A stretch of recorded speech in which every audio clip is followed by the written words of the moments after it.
today is Wheels Day. We're going to talk about what wheels are made of, and how they work, all the different variations. Weird. Feels good. I can stand up if it's like. Do you need something? We're going to talk about the idea behind building a wheel and repairing wheels, issues that we have with them, and how to fix them. We're also going to talk about the cassette and how to install that. So, wheels. Here we have a wheel. Pretty standard wheel. We have a hub. This is a hub. Goes in the center here. We have the axle with the bearing system, which is what I'm turning. We have the axle with the bearing system, which is that guy. We have the spokes.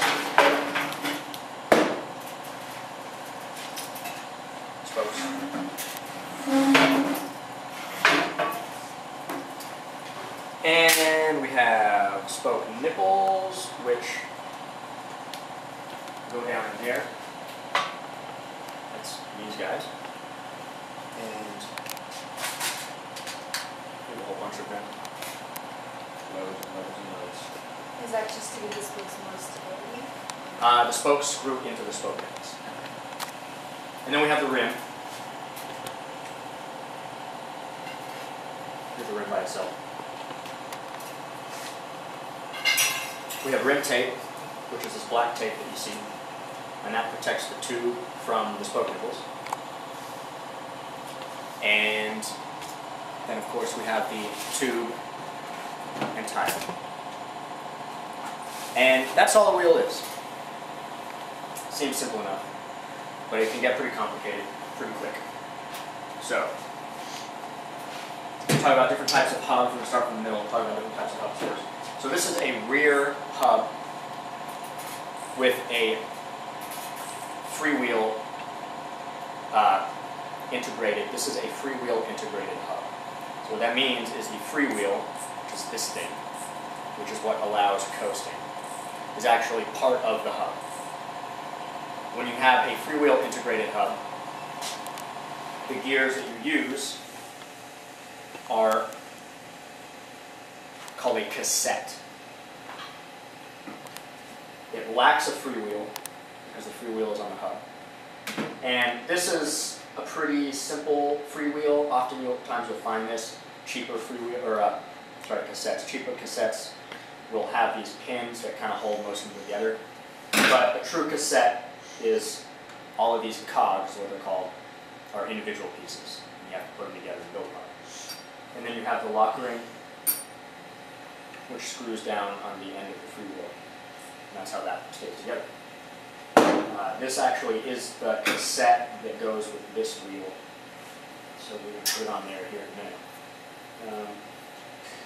The other kind of rear hub that you have is a standard, like non-freewheel integrated hub. You can see the difference. This just has some threads on one side of it. And the way that works is you have to use what's called a freewheel cassette. And that's basically a freewheel, or a cassette that has a freewheel built into it. So that's the freewheel. And it's really easy. You screw it on. That's it. It's that simple. You just screw it on. To take it off, you need a special tool called a freewheel remover.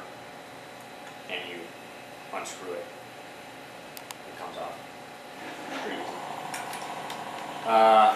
So that's the different kinds of hubs. You also have front wheel hubs, which are even more simple. They're just a hub with no attachment brake onto it. Inside the hub is the bearing system, which is made up of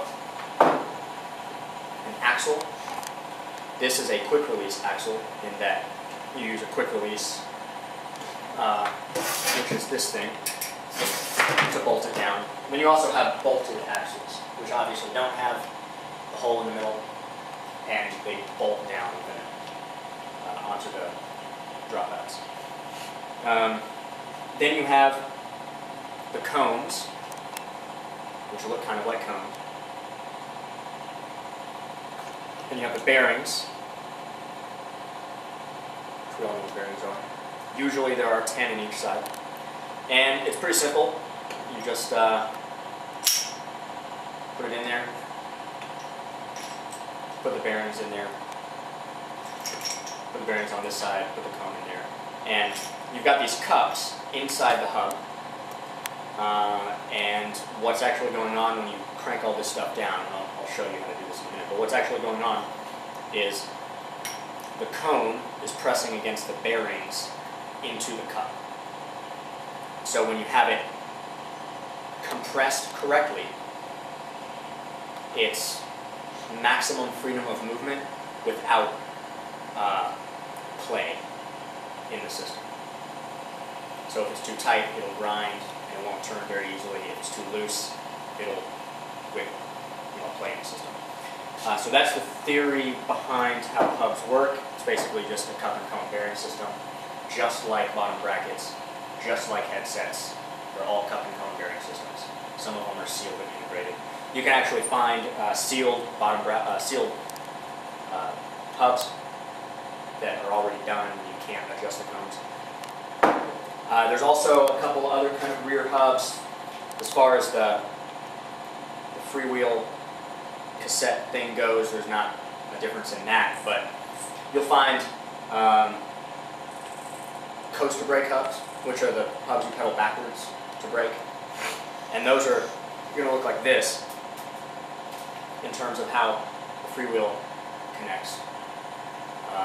And those just use a single speed freewheel, so a freewheel with one cog on it.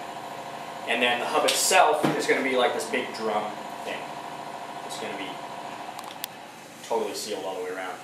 And what's going on with that is there's some springs and some screw drives and like shell plates that go around the axle. And when you crank in reverse, it screws the screw drive in between the two shell pieces, which causes them to spread against the inside of the hub, which stops you. Does that make sense? So it's essentially a drum brake. Wheels one's really complicated because there's so many different things going on. So that's how a hub works. We've got different kinds of hubs, and it's a cup and cone bearing system. Then we have the spokes, which spokes can be all different lengths and thicknesses. Usually they're kind of the same thickness, but there's a couple different styles of spokes. There's the round standard spoke like this, and then there's bladed spokes, and those are a little stronger and they're more aerodynamic. You have a really nice bike with really nice wheels, you probably have those. Those spokes tend to be very expensive to buy individual ones, like $5 or $6. A spoke like this is maybe 20 cents. But you need lots of these, and they're not as aerodynamic. They vary in length. Usually they're measured by millimeter. This is 290 millimeter. They're all different sizes, and it just depends on what kind of spoke pattern you use when you build up a wheel. You have a different spoke pattern that you use. You can see this one is going to be, I don't know how many number of spokes it is, but that would be part of the pattern. So it would be this number of spokes, double cross spoke pattern, because it's crossing twice. Each spoke is being crossed twice. And you generally want to keep it the same way all the way around, so we've got over, under on these spokes that are coming out. We've got over, under, over, under, over, under. So I'm talking about these spokes right here. And then the inside spokes that are coming from the inside are under, over, under, over. You want to keep it uniform, is what I'm saying. Symmetrical. Obviously, the more spokes you have, the stronger the wheel. The fewer spokes you have, the weaker the wheel, but there are spoke designs out there that allow for wheels that are equally strong with fewer spokes. Generally, those wheels are a little more expensive because they do also have nicer spokes and nicer rims. You measure spokes with this guy. This is a spoke length gauge. Measure that. Then you have the rim, which rims are pretty standard. I mean, you can get deep rims, which are going to be like, the metal's going to be deeper, which means you need shorter spokes. 26-inch rims, 27-inch rims, 700C rims, 650C rims, 24-inch rims. Like, the rim really is just the size of the tire that you're going to put on. That's really the only thing that affects as far as riding goes. You're just going to use a smaller tire. Different rims are going to use different spoke lengths, because if you have a 26-inch rim, you have two 26-inch rims, and one is 3/4 of an inch deep, and the other one is 7/8 inch deep. You're going to need shorter spokes on the rim that's 7/8 inch deep, unless you have a different spoke pattern that allows for building wheels. It's very complicated. The theory behind it is simple, but once you really get into it, it's really, really complicated. I'll talk about how to do that in a minute. So of course, we've got the hubs, we have the spokes, then the rim, pretty simple. The spoke nipples drop down into the spoke nipple seats, and the spoke nipples essentially are a nut, and the spokes are bolts. Take a spoke nipple, spoke, you can see they're threaded, and you just screw it on there. And that's how you adjust the tension of a spoke. So how this all works together, let's get into that. So to build a wheel, you've got to know all kinds of dimensions about the hub. You also need to know the dimensions of the rim. And then you need a spoke calculator, which they're free, they're on the internet all over the place. They're insanely complicated to build. They're usually Excel sheets, and you enter in information that it asks you, and it'll tell you how many spokes of what length you need, depending on all of those measurements. So the idea behind how all of this stuff works together is you've got the hub, which houses the bearing system, which is what allows it to roll. Then you've got the spokes, which keep the rim in place, and they also keep the wheel from collapsing. They also have some shock absorbency properties. They're pretty nice. Makes it for a more comfortable ride. You can see we've got spokes on the left side and the right side, and what we have going on there is basically keeping the wheel true and straight. And you can also adjust the roundness, so it might be perfectly true and straight, but it might be like, you might have 2 millimeters extra distance between the center of the hub and right here on the rim, and 2 millimeters less distance between the center of the hub and the opposite side of the rim. So that would be out of round. And that's something that you have to be careful about. And there's also dish, which is the rim, the position of the rim relative to the center of the hub. So it can be perfectly true and perfectly round, but a millimeter to the left out of dish, or a millimeter to the right out of dish. That won't really affect much if it's that little out of dish, but it will still affect things, like how the bike rides. If it's significantly out of dish and you get going at speed, then you're going to feel a difference.